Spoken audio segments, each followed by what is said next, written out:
Chapter 10, Sample Problem Number 9. A solid disk is initially rolling without slipping along a flat, level surface. It then rolls up an incline, coming momentarily rest as shown. Complete the qualitative energy bar chart for the Earth disk system between the time when the disk is rolling on the horizontal and when it is rolled up the ramp and is momentarily at rest. Place a 0 at the height of the center of the loop when it is rolling on the horizontal surface.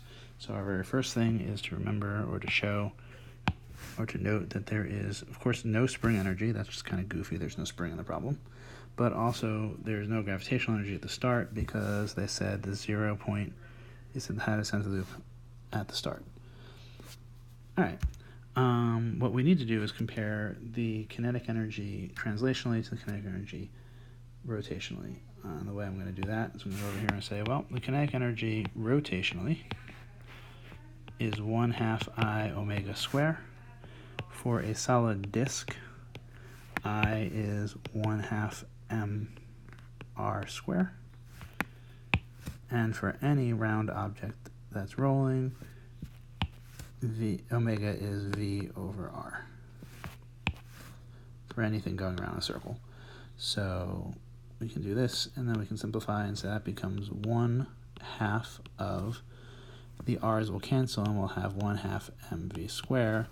But that 1/2 mv square is, of course, just the translational.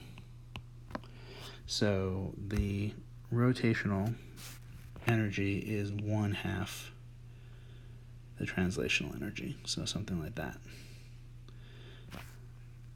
During this, there is no work done by external forces. There are external forces, for instance, there's gravity or friction, but neither of them do any work, and therefore this is also 0. So all of the stuff on the left has to equal all the stuff on the right, but it is at rest, and so there is no kinetic energy in rotations or translations. So all of our energy that was in kinetic energy has got to become potential, which means we should go up to 6 boxes. So we end up with something like this.